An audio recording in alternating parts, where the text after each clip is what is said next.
I'd like to call the meeting to order. So popular. The first order of business is recognizing alternates and welcoming new board members. It seems maybe we should just go around and everyone introduce ourselves. Is that? Sure, let's do that.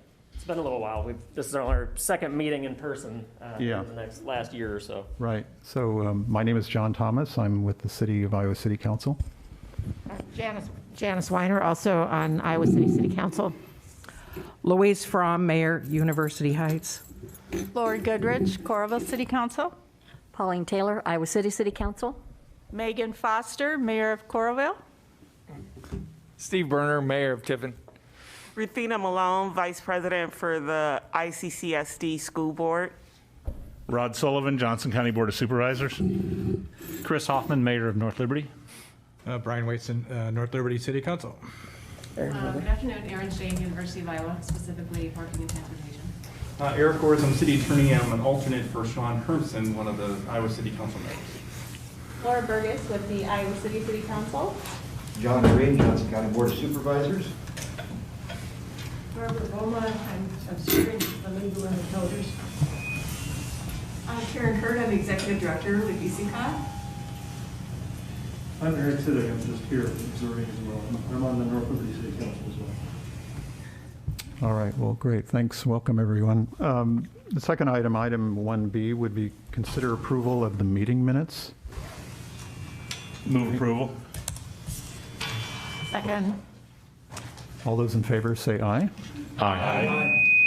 Anyone opposed? Motion passes. Item 1C is setting the next board meeting date, which looks like it will be April 6th. Yeah, we've got our work program due April 1st, actually, so we'll work through that with the Technical Advisory Committee. But April 6th would be the preferable date.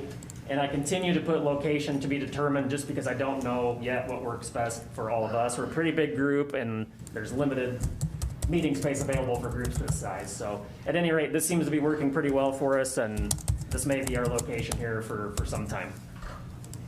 All right, thanks. Thanks, Kent. Number 2 would be any public discussion on any item not on the agenda. Does anyone wish to speak on any item not on the agenda? Okay, seeing no one. We'll move on to 3, administration. And we have the report from the nominating committee for the 2022 MPO board officers. Yeah, I can go ahead and tee this up real quick. There's no memo in your packet. My name is Kent Ralston. I'm the Executive Director of the MPO. Back at your November meeting, you appointed a 3-person nominating committee to nominate the chair and vice chair for calendar year 22 Urbanized Area Policy Board here for the MPO. The committee was comprised of Louise Fromm at University Heights, Lori Goodrich, City of Coralville, and Janice Weiner, City of Iowa City, and thanks to you 3 for putting in the work. At that meeting, back in November, we did note that Terry Donahue, our former chair, who was also the mayor of North Liberty, had retired and was no longer running for office. Vice chair, John Thomas from Iowa City, had served his second year as vice chair, and there's a 2-term limit, so he could no longer serve as vice chair, but could serve as chair, just to kind of give you some background. I also included a list in your November packet of all the former chairs of the board back to 1981, I think it is. With that, I'll go ahead and turn it over to the nominating committee if one of you all would like to share your thoughts. Yes, when the committee met, we asked John Thomas to be chair and Louise Fromm to be vice chair. We looked at the calendar of the years past and the various, and it looked like it was time for Louise to be vice chair. Yeah, I agree. If you look at the past representation, it's been a little bit for University Heights. All right. Consider a motion to approve the recommendation. So moved. Second. Any discussion? I would just like to say thank you for recommending me. I'm very interested in the work of the MPOJC, and I know it's tough following Terry. I really enjoyed how he managed the meetings, but I did notice he was left-handed, and I'm left-handed, so maybe that'll help me along here. So yes, thanks again. And thanks again to the nominating committee. Very much appreciated. All those in favor, say aye. Aye. Anyone opposed? Motion passes. Okay. 3B, They made it, I didn't. 3B would be consider the approval of the FY23 MPO budget and financial forecast, which is Kent. Yes, thank you. The proposed FY23 budget and financial forecast was attached in your packet for your review. The primary focus of the MPO continues to be fulfilling federal and state requirements so that our MPO entities can receive state and federal funds, to produce traffic studies, large and small, grant applications, and mapping services, and any other planning services we can provide to the local entities. Those activities, large and small, provide information on which capital project design, funding, policy, and programming decisions are made by your respective communities. As many of you will remember, MPO is organized as a division of the City of Iowa City's Neighborhood and Development Services Department. So Iowa City staff also MPO staff also serve as Iowa City staff. Personnel costs are determined by the collective bargaining agreement between Iowa City and the American Federation of State, County, and Municipal Employees, or AFSCME, as it's better known.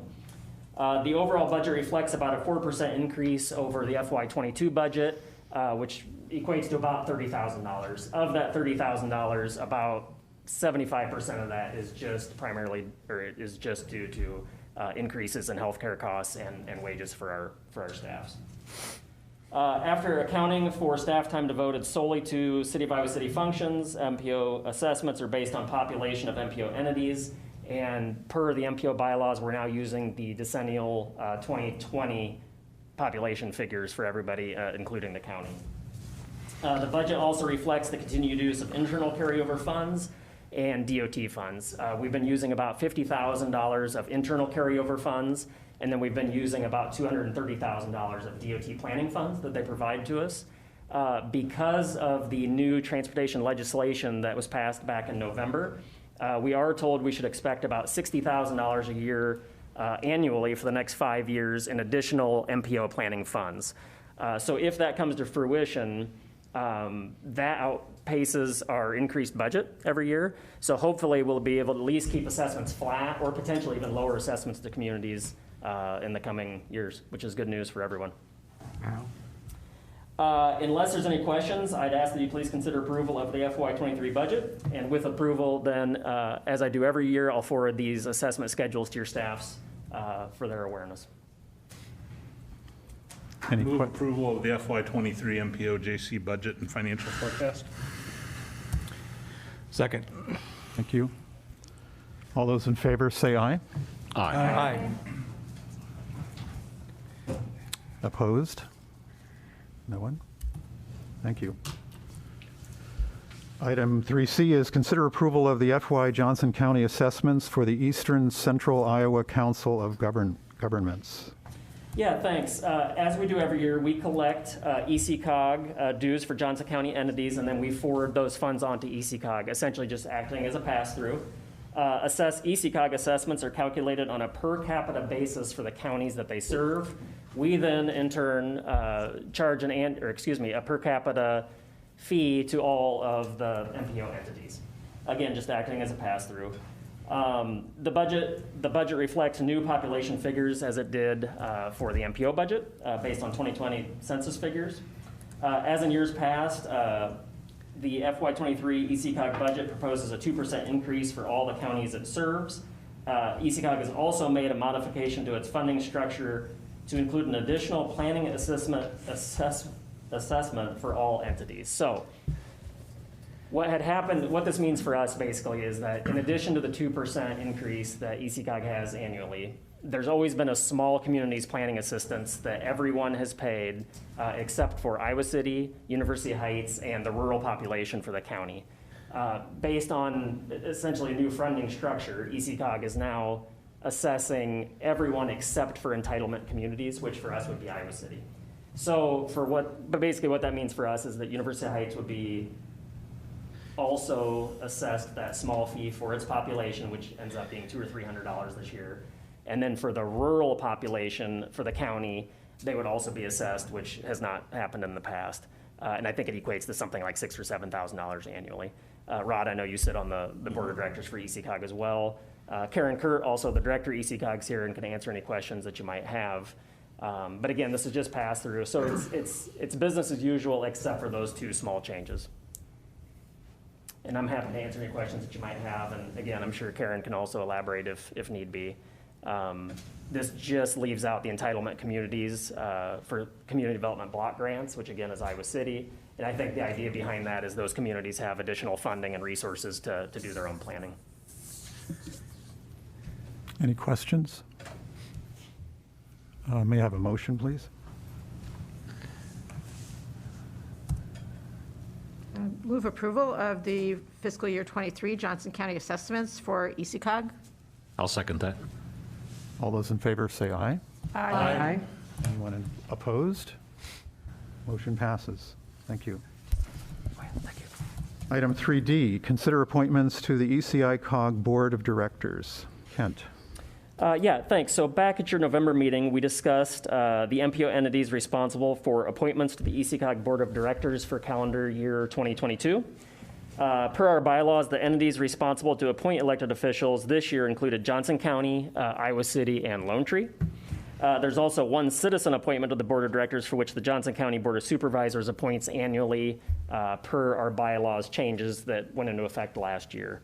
So for this year, the appointees come from Johnson County, and I understand that Rod Sullivan is the appointee for the county. Iowa City is Laura Burgess, is my understanding. Lone Tree is Dave Wegman, who is on the city council. And then I also understand that the citizen appointment will be Donna Brooks, who is a staff member of Johnson County. And unless there's any questions, I'd ask that you consider approval of the appointments to the ECOG Board of Directors. Motions, please. So moved, Berner. Second. All those in favor say aye. Aye. Opposed? Motion passes. Thank you. Item 3E is discuss the MPOJC orientation opportunity for board members. Yeah, so for this time every year, I always offer an orientation either to new board members or board members that have been on the board for a while that just need a refresher. We usually meet in late February, early March, and try and get it in before our next meeting. But basically, I just provide a short orientation explaining the designation and role of the MPO, how we operate, how we're funded, and then any other questions that come up during the meeting. If anyone is interested, just by show of hands, I'll reach out and make sure that we find a time that works for everyone. John, you're interested? Okay, thanks, Brian. Anyone else? If you change your mind, everyone knows where to find me, but otherwise I'll reach out, John and Brian, and we'll see if we can't find a time to huddle up and go through what it is we do here. Thank you. The next item is consider appointment of a representative to the Statewide Urban Design and Specifications SUDAS Board of Directors. Thanks. Every other year, we're asked to appoint an MPO representative to the Statewide Urban Design and Specifications, or SUDAS, Board of Directors. SUDAS is a nonprofit organization which maintains Iowa's manuals for public improvements and designs, including sanitary sewer, water main, streets, all of those sorts of things. SUDAS is managed by the Iowa State University's Institute of Transportation, and Scott Larson, who is the city engineer for the city of Coralville, has been our representative since 2005. Scott is also the president of SUDAS right now. At their January 18th meeting, the Transportation Technical Advisory Committee unanimously recommended appointing Scott to that position again. But tonight, I would just ask that you appoint a representative, and the only requirement for that is that it's a licensed engineer working for one of our communities, one of our entities. And I'm happy to answer any questions that you have. We do this every 2 years, and no one has wanted to step up and replace Scott thus far.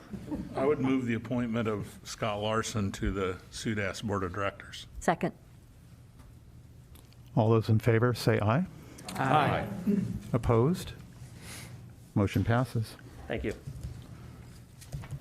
We move on to transportation planning, and the first item is consider approval of the Federal Transit Administration Section 5307 Transit Operating Formula funding apportionment for FY 2022. Good evening. I'm Frank Weisseth, Associate Transportation Planner. The Iowa DOT has indicated that MPOJC has over $2.9 million available in Section 5307 operating funds to be distributed in FY22. These funds are apportioned annually between the 3 transit systems in the metro area. The formula that we use to distribute these funds is based on 4 factors, including operating costs, locally determined income, revenue miles, and fare revenue.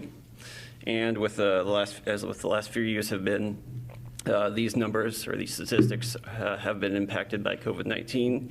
So we will be using, as we've discussed this with the transit managers, and we'll be using numbers from 2019. That's the last year we have good data for to distribute these funds based on that. Attached into the memo is a table with the proposed apportionment for these funds, as well as the previous years for reference. And once this apportionment is approved, we will notify the FTA and begin the grant process so that these funds can be drawn down by each transit agency. Are there any questions? No questions. I welcome the motion. I would move approval of the FTA Section 5307 Transit Operating Formula for FY 2022. I'll second that. Discussion? Hearing no discussion. All those in favor say aye. Aye. Aye. Anyone opposed? Motion passes. Thank you. The second item under transportation planning is the discussion of changes to the Iowa DOT Pavement Data Collection Program. Good afternoon. Emily Bothell, Senior Associate Transportation Planner. So the Institute for Transportation at Iowa State University developed the Iowa Pavement Management Program, or IPMP, to create a statewide comprehensive pavement management condition data set for all roads across the state of Iowa. Until 2020, pavement condition data was collected on all routes in our metro area, including interstate routes, national highway system routes, and then our local routes. And that was done every 2 years, and that was made available to local entities at no cost. So for example, this pavement condition data can be used by local entities to determine if a road may need to be repaired sooner than another road. So it gives you information about the condition of the roadways. Now local route data will only be collected every 4 years, and this is because the DOT is no longer able to fund that data collection on a 2-year cycle. However, the DOT will allow local entities to opt in to purchase that data to continue the 2-year data collection cycle. Pavement condition data was collected on all routes in our area in 2021, and then this would be for 2023, in which the MPO local entities will decide whether or not they should opt in to get that data collection continued for that 2-year cycle. The estimated pavement data collection costs by entity and as an MPO are showed in your memo, and these are 2020 costs, so we expect the cost to increase to about $46,000 or $50,000. So if the committee and then subsequently the board chooses to opt in to purchase data to continue that 2-year cycle, we would use Surface Transportation Block Grant funding in order to pay for it. We shared this information with the Technical Advisory Committee last week, and they wanted more time to discuss with their staff, and we asked them to be prepared to provide a recommendation to the board at the April meeting. And so if there are any questions, I'd be happy to answer them. Yeah. How is that data collected? So the data is collected in like a van. And it basically uses sensors and video in order to capture information both under the ground and then, you know, everything that is existing on the road and to the side of the road. Sort of looks a little bit like the Google vehicle you see drive around every once in a while with all the gadgets and things on it. Yeah. I did a similar job after college for a private company, and it's just a big bar that's attached to the number with the lasers that scan for the size of the cracks. But yeah, there's a lot of different measures that way. So, Emily, what do you need from us tonight then, if the advisory committee is still working on it? So we just wanted to bring this to your attention to let you know that if the committee decides to go in as an MPO to purchase the pavement condition data, that we would need approval from the board at the next meeting in order to make that work. So essentially, we would be taking then that $50,000 from STBG. Okay. Will the state provide this data on that every 4 years for free still? Correct. Okay. Correct. Yeah, essentially, it's not a huge amount of money. You know, it'll end up being maybe $50,000 or so. And as Emily mentioned, it'll come out of our surface transportation block grant, which we allocate on a competitive basis every 2 years. And this next November, we'll start that cycle again. You know, we usually allocate something like in the neighborhood of $6 million. So it's a fairly insignificant amount of money if it's useful to your engineers, essentially. And that's what Iowa City has already come out and said that Iowa City would like to use it. Coralville said they would like to think about it a little bit more, and on down the line. So no money's out of the city's budgets directly for it? Okay. Correct. Yep. And in fact, this, when I started 15 years ago, had been the same way, where the state, we would actually just allocate a little bit of surface transportation block grant funds off the top to do this data collection 15 years ago. Then the state actually said, no, we can afford it. We'll just start doing it ourselves, and now we're reverting back. Any other comments or questions?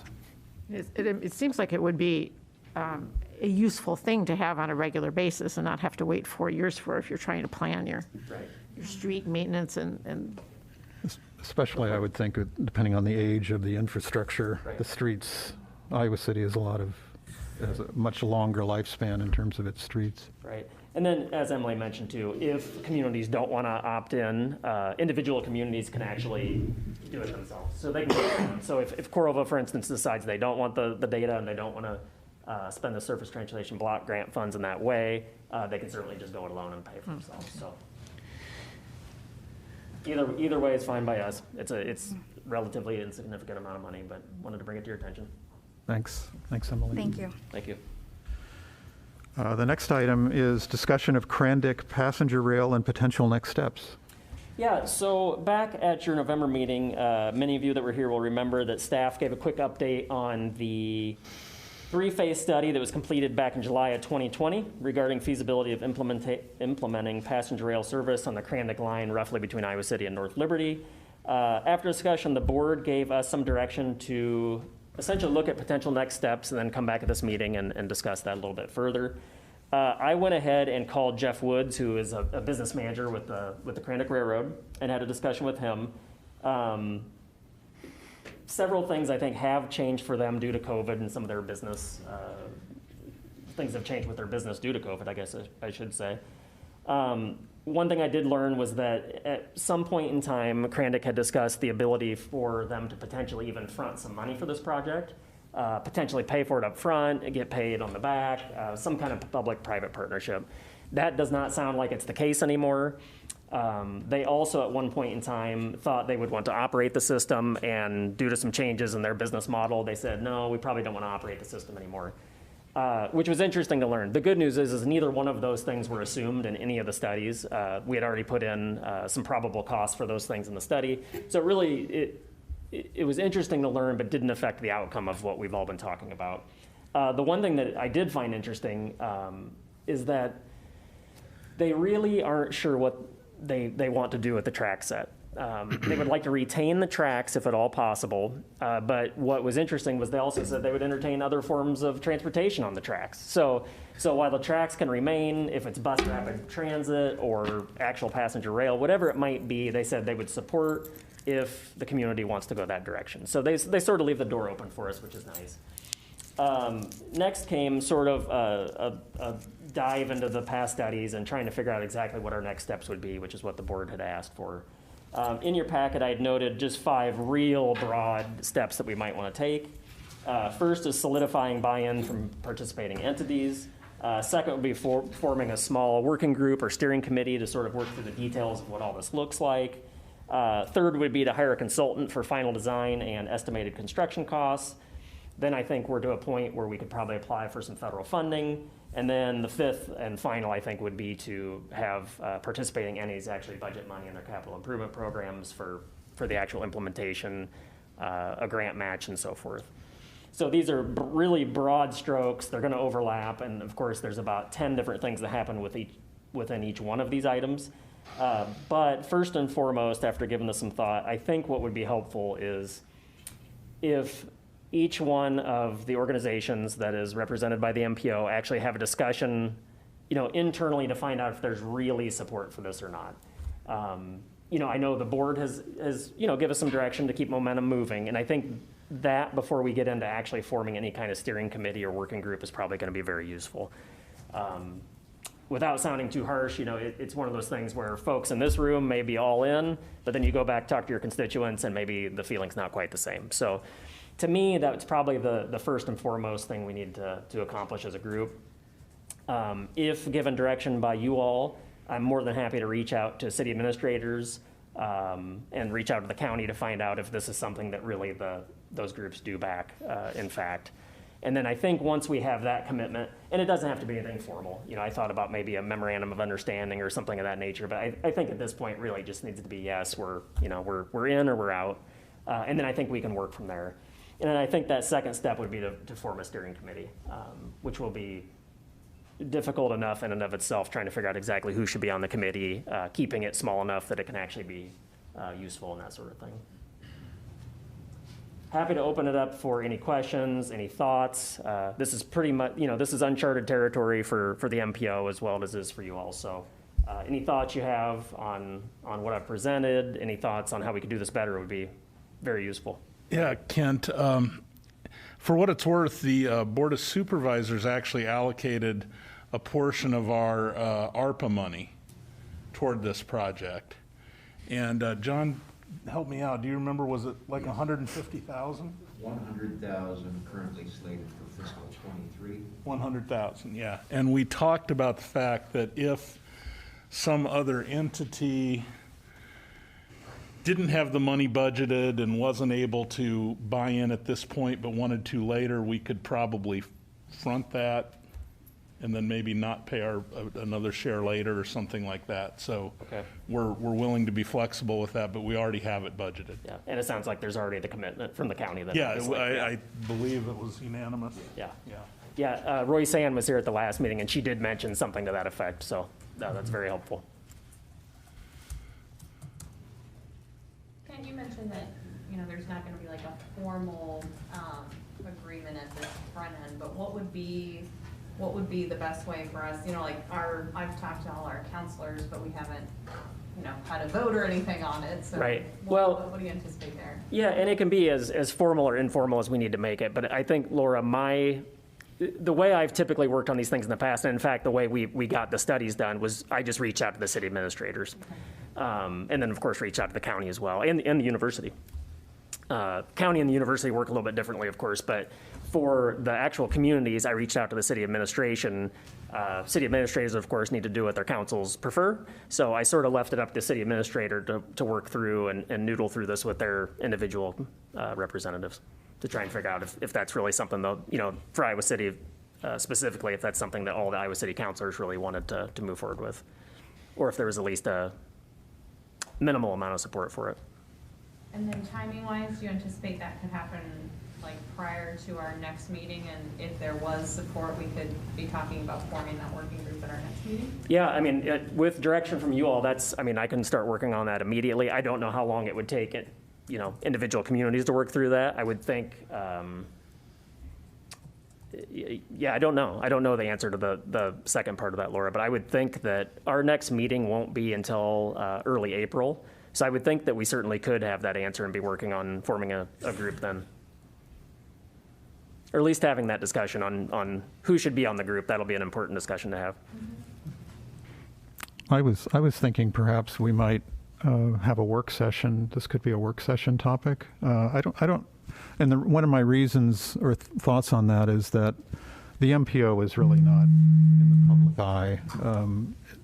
if we want to bring it in, the public into the, engage the public at this point in Iowa City, it seems like bringing it into council and having a work session item where we talk about it would give it more presence in the community than it has right now. Does this, can you please remind me, does this hook in with infrastructure money that's coming from the big infrastructure bill that was passed in Washington for potentially for the Chicago to Iowa City line? Right, so it wouldn't for the Chicago to Iowa City line necessarily, but there is certainly more funding available in the new transportation infrastructure legislation that could be tapped into. Yeah, and I don't know, Janice, how exactly that looks yet, but there is certainly funding there, and there is more funding there than in the past. So I think we had touched on this just a little bit at our last meeting, but I think, you know, if we're moving forward now is certainly not a bad time financially.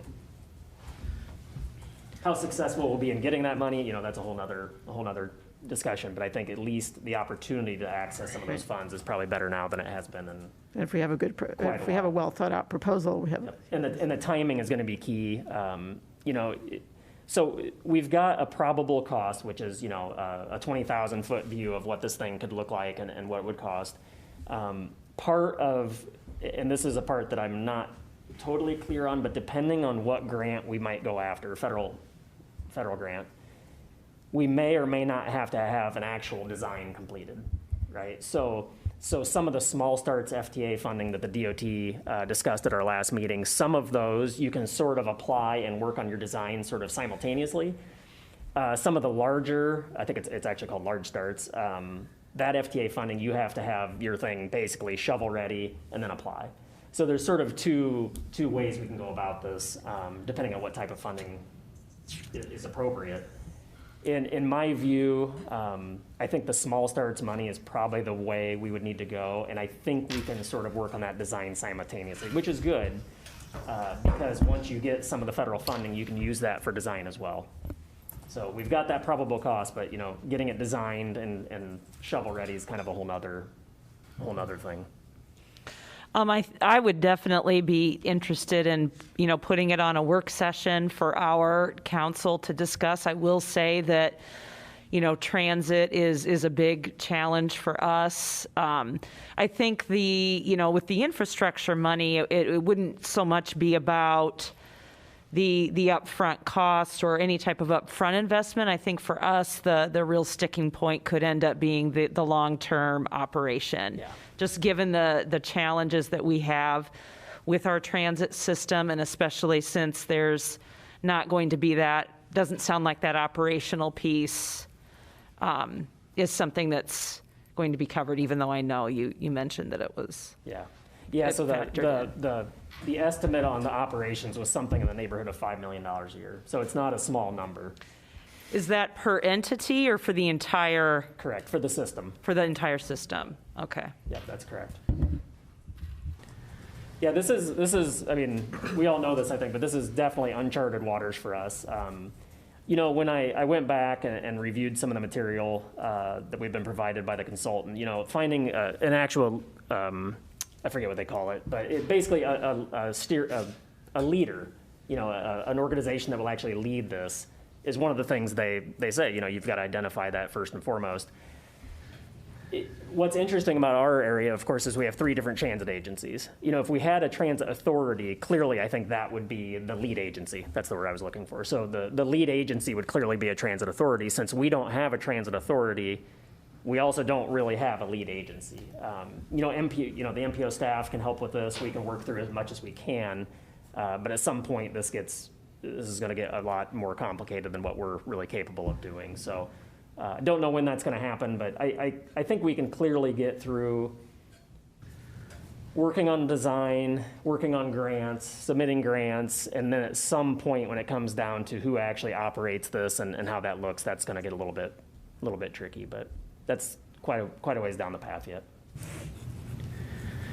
Well, I would think that our entities could be having some of those conversations, that operationally, I mean, I think everyone knows that the separation of the 3 transit systems is a question that comes up all the time. I understand we don't have the population for a regional transit authority, but outside of the MPO's work, it seems like we should continue conversations about what does this big picture look like so that we could try to collaborate and not wait to talk about the operational component until it's kind of far down the road, particularly if we're looking at different modalities, that isn't necessarily a train, but could be other things using that right of way. I think that opens up a lot. Yeah, no, I think that's good, and I struggled with how to present this a little bit because it seems like a little bit of a slippery slope to start talking about other things besides actual passenger rail now. But I appreciate you bringing that up, Laura, because when I did talk to Krandick, they said they don't really have a horse in the race, so to speak, and if they can preserve the rail bed at least for 100 years down the road when something changes, they said that would be ideal. That's a goal of theirs. But they said, there's a lot of different things happening right now, and depending on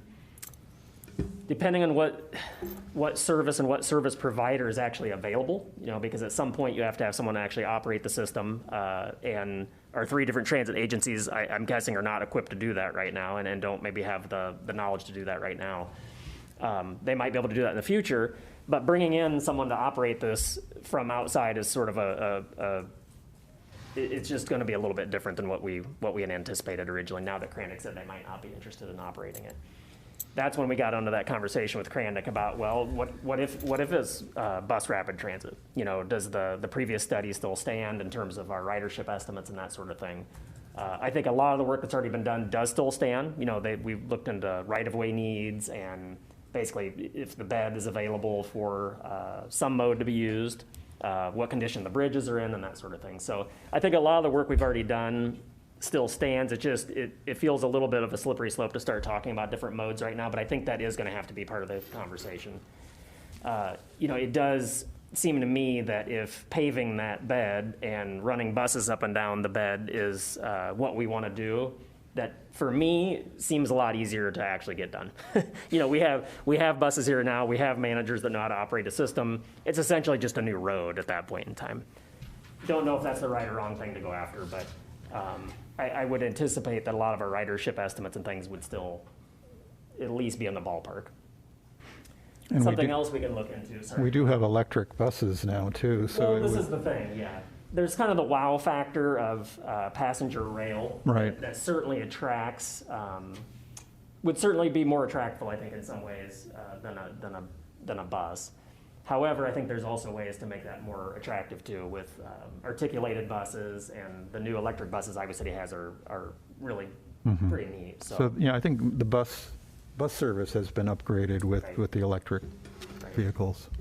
So it's a little bit tough to talk about now. It's a little bit of, I feel like, sort of the 11th hour to say, okay, now we're going to talk about bus rapid transit. But I do think when we form a committee, we certainly want to talk about what actual physical mode is the right thing for this.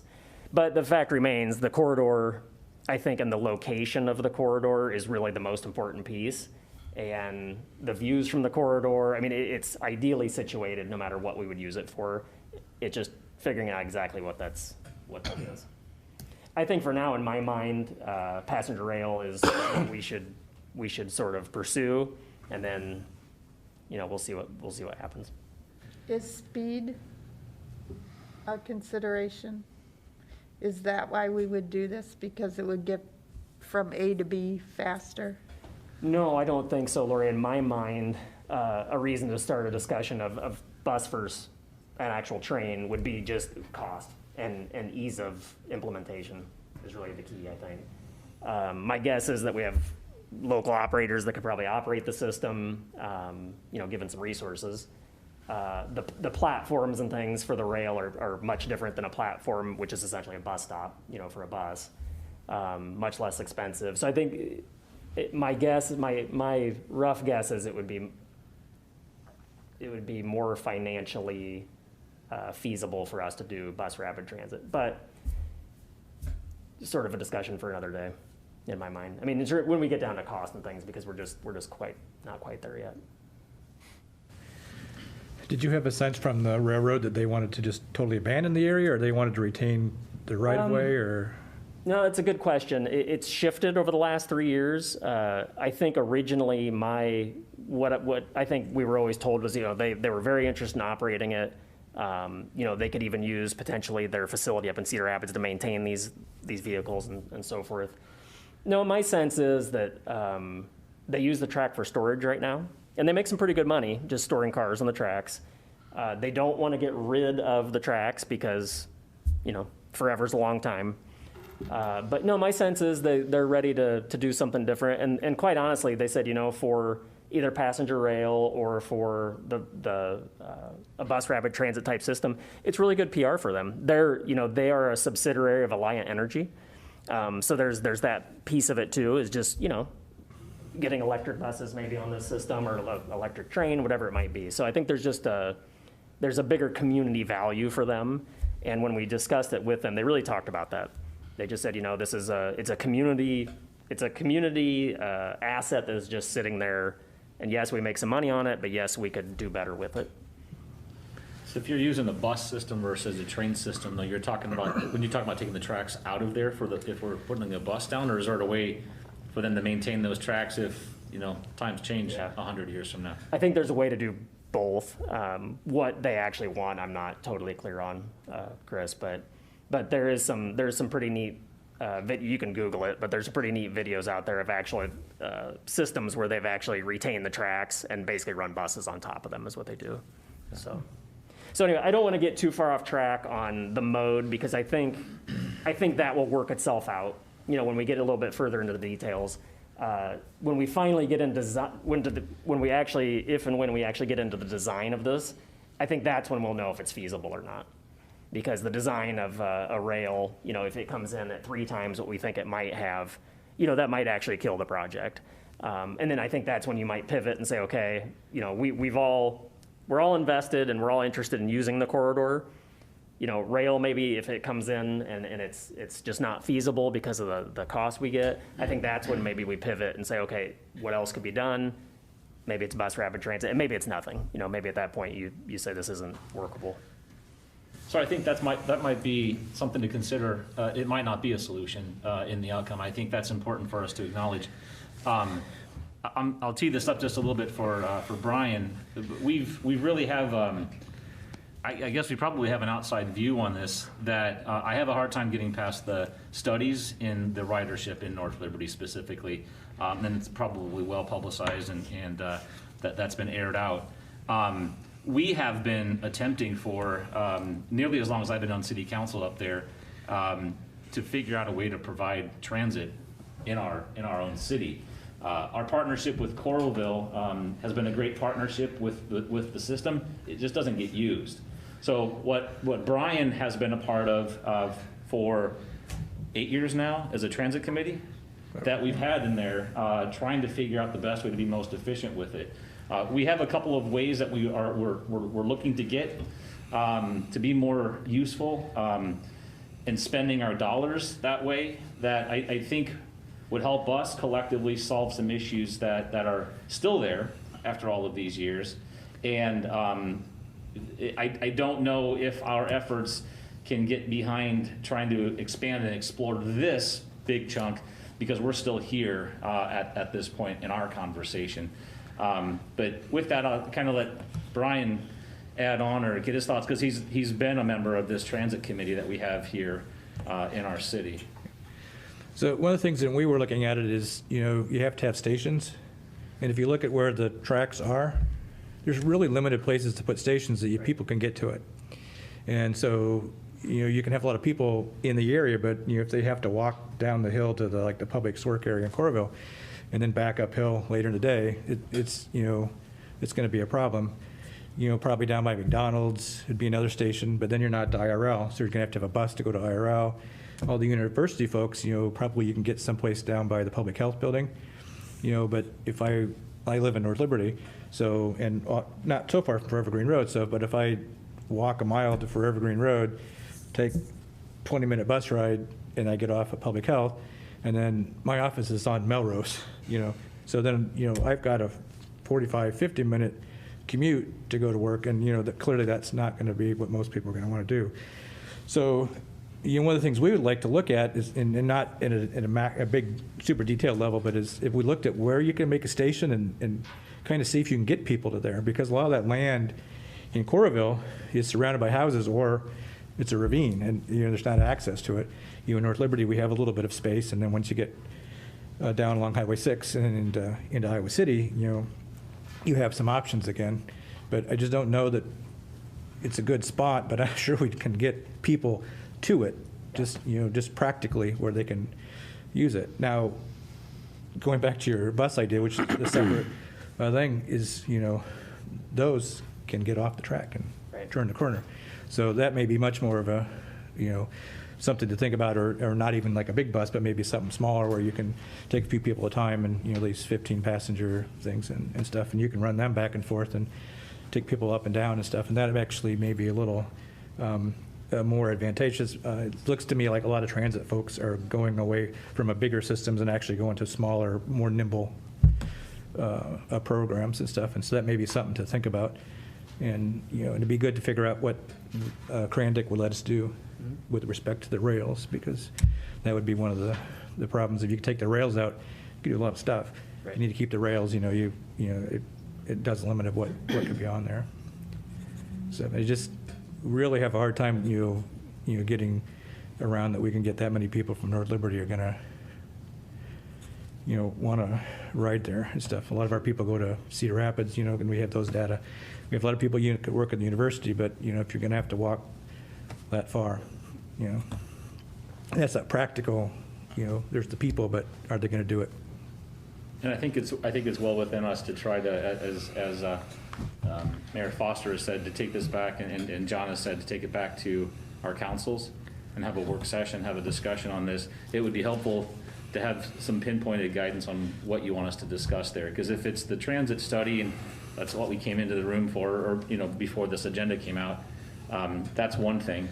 If we consider these bus options now, it makes the conversation a little bit harder. It makes it longer. It just makes it, you can just go on about it. So I think we're interested in being part of the conversation as a group at our city council at the city level. If you can provide us with, like, we want you to talk about this, and instead of generally speaking, because we've been having an internal conversation about transit in our city for 10 years. This is just another thing being added to that agenda. Yeah, and this is the difficult thing about this, is because we were talking a second ago about like having a lead agency, which would have been in typical, in any other community typically that would be talking about this, there would be a transit authority of some sort in place, because most of this happens in larger communities. And this is where it gets a little bit difficult too, because it's sort of how do I say this? I take my direction from this board, but the board wants direction as well, right? So it's just a little bit of like, how do we start this conversation? I think we can give this some thought, and I sense that the way this is moving is I should probably reach out to the city administrators and have these conversations, and see how that goes. I think too, the bottom line is, if everybody, probably if we had a big grant, yeah, let's charge forward. Right. So I think part of it is seeing if we can get that big grant, Yeah, I think, I struggled with muddying the waters with, the actual mode, whether it's a bus or whether we continue down the path with rail, but I didn't want to further the conversation without bringing that up, because I think what I learned from Crandic was new. We had not heard that before, and to be honest, a few things that were new to us. As important as the mode is going to be for all these conversations, I think right now, really the focus should be, do we want to have transportation on that corridor? Do we as a large community want to actually use that corridor for some form of transportation? And then we'll have to get the specifics of what we're actually agreeing to, and I understand that. I think we can figure that out. Yep. And I might not have any idea what I'm about to say. Iowa City, Coralville, University of Iowa, stand by. Is it possible for those entities to have a conversation while we don't have a transportation authority? Can they meet and discuss this and be of benefit to you and to us as an MPO? I think the short answer is yes. I mean, I think, I'm guessing the transit managers are more than happy to sit down and discuss it, but again, without details, these things are just hard to discuss. They're sort of nebulous right now. It's kind of like nail and jello. That's the thing. It's nebulous for no matter who has the conversation. Right, So you've got three, providers, service operators of a system. How could this be better if the three of them are together? And I think Rod said it earlier. This is something, or I'm sorry, it was Councilor Burgess that said this, that a larger transportation organization in the county has been in the cloud for a long, long time. Yeah. So while this would inform that, it would allow those groups to talk and really maybe to lead us in this way. Right. Because it'd be very interesting to know if they would be able to support, even if you use rail, the shuttle, basically a shuttle bus to kind of complete that last little chunk. Yep. And could they ramp up to do that, or because that's what's going to make it successful? Right. Yeah, certainly a rail is good. Well, whether it's a bus rapid that primarily just runs on the actual corridor itself or gets off, depending on how that would work, the connections to and from are important regardless. So yeah, that's certainly an important piece of and that was discussed in the studies as well. Yep, that has to be done one way or another. Yeah.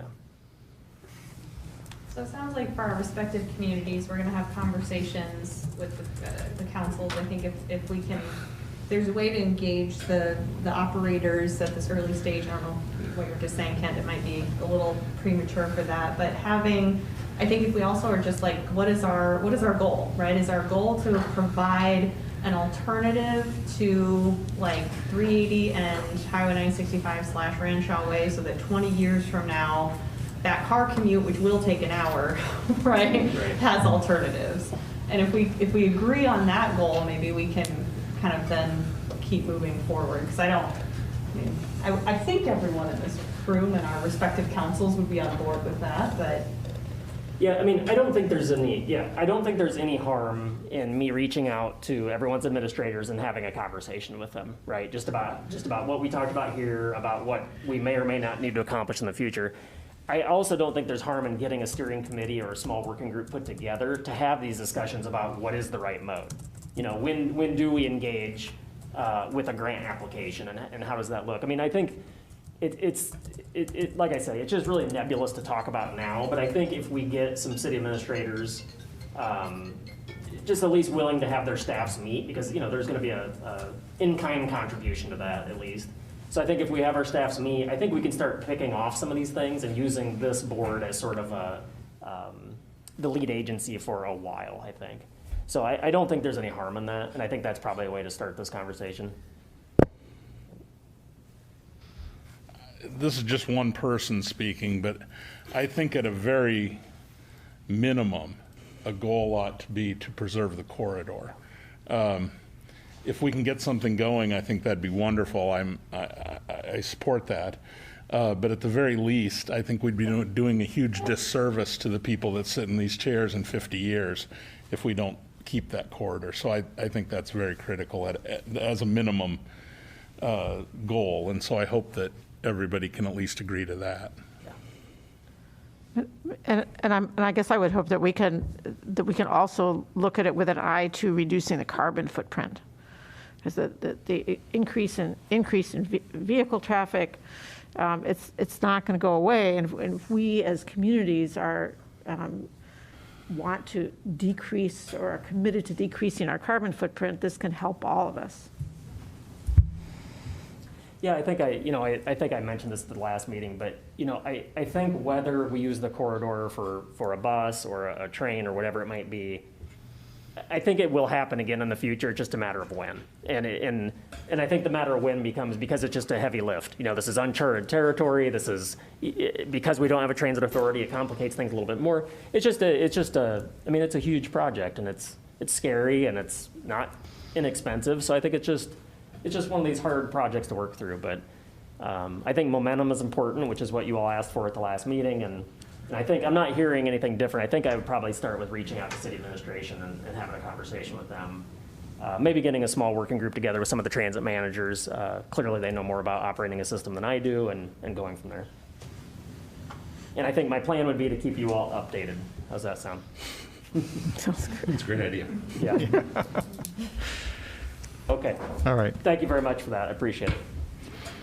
Thanks, everyone, on that. The next item under transportation planning is update on the Infrastructure Investment and Jobs Act and timeline for implementation. Yeah, so our last item is kind of a good segue into this, and we touched on some of this already. As many of you may be aware, back in November 21, the Infrastructure Investment and Jobs Act, or the IIJA, was passed by Congress. The new transportation legislation includes reauthorization of surface transportation programs for FY23 through FY26. It includes more than $550 billion in new funding, half of which goes to transportation projects. In addition to funding increases for most surface transportation programs, Iowa will receive $764 million annually for roads, bridges, and trails, and about $62 million annually for transit programs for the life of that bill, each representing about a 30% increase over current federal aid levels, which in my 16 years of doing this is by far the most substantial increase. Barring several competitive grant programs, FY22 funding for road, bridge, and trail programs must be approved by the Iowa DOT Commission and probably won't be available until about fall of this year. The Iowa DOT has indicated that they intend to follow the same process they did for the previous legislation, known as the FAST Act. And in your packet, I actually just included the FAST Act steps that they took. So the passage of the FAST Act happened in December of 2015. And the actual commission action didn't happen until September of 16. So because these federal funds flow to the state actually has to decide how and where they want to spend those funds. And it goes through the public process, of course. So if all goes well, all of that funding should be available and grants open and that sort of thing about fall of this year. The timing should work pretty well for the MPO because we, as we talked about in a previous agenda item, will go through our grant funding cycle starting in November. So we should find out about how much funding we'll receive, and then that'll go right into our grant funding cycle. So it should work out well for us. No action on this. I just wanted to get this out in front of you. It's sort of one of those things where you hear about it, and then it just goes silent, and everyone wants to know where the funding's at and when it's available and that sort of thing. Happy to answer any questions you have. At the bottom of the memo, I do talk about the additional $60,000 in planning funds that we'll receive, roughly $60,000 annually for our organization. And I mentioned that earlier, that just will go into operations and hold down assessments to the individual communities. Any questions? That's good. All right, good, thanks. Thank you. The next item is the update on the MPOJC Long-Range Transportation Plan revision process. Thank you. Emily Bothell again. So I wanted to update the board on the Long-Range Transportation Plan progress. If you recall, we update this plan every 5 years, and it takes approximately 2 years for us to complete that update. So earlier this month, we finalized the last draft chapters for the plan. These include the background, the guiding principles, and the transportation funding chapter, and those are included in your packet, and they're also available online. Please remember that these are drafts, so there may be a few typos, some content that may be missing that we're still trying to gather data on, but the entire document will be made available to you all in April. If you recall, this is an update to the last plan, so the layout does remain the same, but I did want to mention that we are now able to track our region's performance measures. And so to give you an example, we include information as it relates to housing density. So it shows housing density today as compared to the last plan, travel time indicators, so how our vehicle miles traveled are going up or down. They're going up right now. And then air quality as an example, and those are available in the guiding principles section. Along with finalizing the remaining chapters of the plan, we also finalized our travel demand model out to 2050. The model supports the development of the long-range transportation plan, but it also provides an objective tool for us to evaluate travel patterns across the metro, delay, things of that nature.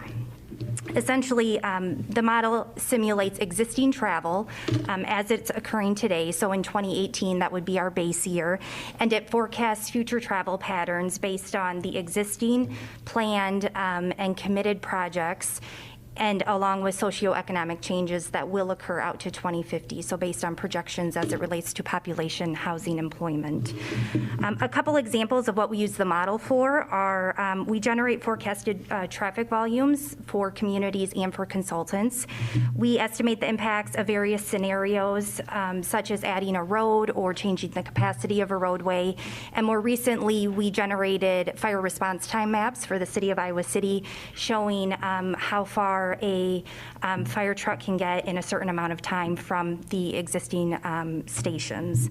So more information on the model methodology, how we use the model, and level of service is provided in the Road and Bridge chapter that was provided to you all at your last meeting. As far as the next steps for the plan, the entire document will be provided to you all in April, and that will be the last meeting for you as a board to provide a comment on the plan. We will also provide the plan to the public in April. Once we release that for public comment, we will then incorporate that feedback, integrate what we can, and then we will bring the plan back to you all in May for final adoption. So if you have any questions about the plan update or the model, I'd be happy to answer those. Any comments on the draft chapters presented to you today? Questions or comments for Emily? This is sort of one of those agenda items we try to kind of bombard you with because the process for the long-range plan takes about 18 months, so it's just this long kind of slog for us. So we've just been trying to keep you updated as well as we can. I'd just like to say it's enjoyable reading. Nicely done. Great. We wanted to make it user-friendly for the public, someone that doesn't know anything about transportation, what's occurring in the area, to be able to pick it up and read it. Thank you. Yeah, I thought the guiding principles are really strong, seem to capture a lot of the, what we are concerned about in terms of how we move forward in a responsible, equitable, sustainable way. Sure. And the question is, can we do it? The VMT miles are going up while we know what we need to do. It's a question of whether we can do it. But, when we look at those measures like VMT, it can be frustrating because it's not going in the right direction. Mm-hmm. Yeah, and some of the performance measures are required measures by the Federal Highway Administration, but we've also added a number of other measures just to stay in line with our guiding principles. Mm-hmm. That's good to hear, Lori. It's not easy getting people excited about long-range transportation planning necessarily. Yeah. Emily, this is, throughout the report is a sprinkling of health. John just mentioned vehicle mile traveled. How much of the formula, which is probably only something that is incorporating electric vehicles, or will contemplate the use of EVs over the next 5, 10, and as far as you're trying to plan out here? And does it have some impact on the health, the air quality, those types of things in what you're seeing? So by formula, do you mean the model, the travel demand model? Yeah. So, I mean, you're assuming the vehicle mile traveled, and, if this was 10 years ago, you would assume it's all, combustion engines doing those traveling miles, or if I said that right. How much of this is now starting to understand that EVs are part of that as well? So it takes it into account, but only marginally, because we started the development of this plan, or of the model, in 2018. We base it off of existing data that we have available to us, and existing and forecasted population land use data. And so it's kind of, as we're growing and developing, gaining population, it's just kind of projecting that out. So it's very marginal, but as things change and our model methodology changes, we will be able to incorporate things like that. Potentially things like autonomous vehicles, the rail, if that's something that would come to fruition, those things would be incorporated in the future more heavily. Okay. I mean, the idea behind the principle behind the model is that we know where vehicles are, not so much the fuel type. But like Emily mentioned, I mean, that's certainly something you can calculate down the line with knowing average mile per gallon per vehicle, and then of course how many vehicles we have on the road that are electric or hybrid and that sort of thing. Right. Yep. That's a good question. All right. Any Thank other you. questions? Okay, the next item would be update on the MPOJC FY23 Transportation Planning Work Program and FY23-26 Transportation Improvement Program. Yeah, I'll go through these real quick, just for the sake of time. For the FY23 Transportation Planning Work Program, that's a document that's developed each year to identify projects that will address the following fiscal year with respect to our actual work we're doing. We developed that in part between the Transportation Technical Advisory Committee, which of course recommends things to this board, the Iowa DOT, and then all of our individual communities. We'll begin soliciting for work program projects in February. So if you have any transportation-related project that you would like the MPO to work on, just make sure to communicate that with your staffs, and then we'll be soliciting for those projects in February, like I say. The draft is due to the DOT and the Federal Highway Administration in April of this year, and then we'll bring the final back to you in May for approval. So just a quick update. If there's any transportation projects you have on your mind, just either communicate it with our staff or your staff, and we'll get it.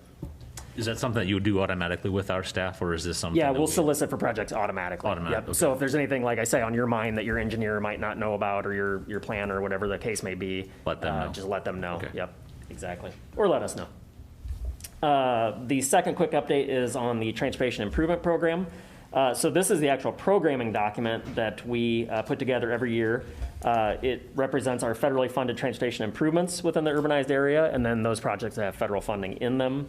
The Urbanized Area Policy Board considers approval of the TIP after receiving a recommendation from our Technical Advisory Committee. Back in 21, this board allocated $7.38 million in surface transportation block grant funds and about $520,000 in transportation alternative program funds, respectively. Those funds, just short of $8 million, will show up in our TIP for this year. Some of those projects, because they were for years 25 and 26, some of those projects would not yet have shown up. And the two new projects that will show up, because we allocate our funds every other year, is $2.9 million for the Ranshaw Way project in North Liberty, and then $520,000 for Iowa City's Highway 6 trail project between Fair Meadows and Sycamore. So a couple really good projects. So those funds have already been allocated by this board. We just have to get them programmed appropriately. And we'll make sure to talk to all your staffs to make sure that we've got those projects in the correct years. Happy to answer any questions if anybody has any. Thank you. All right, thanks. Under other business, report on the MPOJC Severson Charity Challenge. Yeah, this is the fun part of the. Yeah. So during the 2021 holiday season, our staffs again joined in order to honor Linda Severson with the Severson Holiday Charity Challenge. This friendly competition encourages contributions to local organizations chosen by each entity, and with the winner of the Severson Cup selected on the basis of increased giving over the last year of participation. In all, staff from the MPO entities donated just over 2,000 items and nearly $2,900 to local charities. And the winner of the 2021 Severson Challenge is North Liberty, as their staff more than doubled their contributions from the previous year. So congratulations, North Liberty. And we want to thank all communities for your participation. We will be sending out a press release after this meeting, and then we will work with staff from North Liberty to get you the trophy, and we will get that engraved for you as well. Nice. Yeah, this is really fun. Of course, it's in memory of Linda Severson, so it's special to us, but it's also really neat. Emily and I actually were holding the check, and the giant box of mittens and gloves at Iowa City was Iowa City's contribution. And it's for the Joan Buxton School Children AIDS Fund. So when we take that over to the Iowa City Community School District, it's pretty neat. So thanks to everyone. Thank you all. All right, I had a little surprise. I hope it's fun for everyone. I have a 3-minute video. I talked with Ken about this yesterday. It kind of ties in with the the revision process for the long-range transportation plan, in that it addresses some of the principles in that plan, such as choice and equity. And the focus of this 3-minute video, which was produced by London's Child Obesity Task Force, it was produced about 1.5 years ago. and it focuses on children and their choices. It's something that's been of interest to me in terms of our planning and how does what we do affect children, with the idea being that perhaps if we satisfy the needs and meet the needs of children, they're a great indicator species. It probably means we're meeting them for everyone. And I thought this was just a really delightful expression of that idea, you know, when things can be a little dry around this table. So anyway, I hope you enjoy it.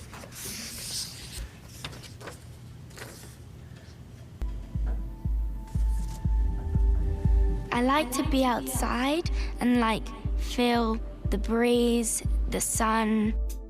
Seeing all the birds and squirrels, butterflies, moths, so many interesting things. I cycle to school because it's fun and the wind blows into my face.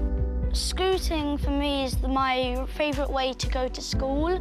I usually take my bike or my scooter. I ride to school on my bicycle. Well, usually I go on my skateboard. I walk. We walk.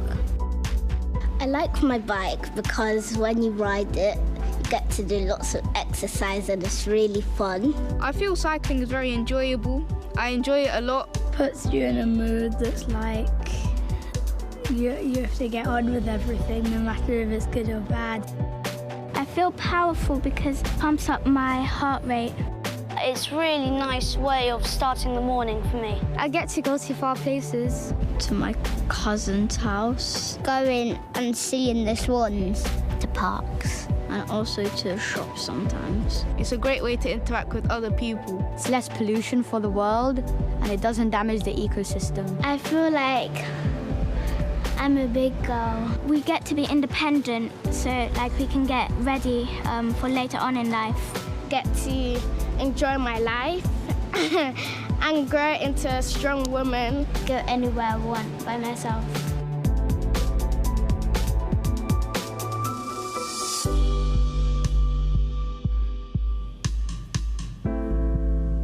I don't feel safe when there are too many cars. We weren't constantly breathing fumes from cars. The pavements are quite skinny, so it's hard because then we have to go in a straight line and it's causes collision. We should have more bike lanes because it's safer for us children and for us to be safe and have fun and for our parents not to be worried about it.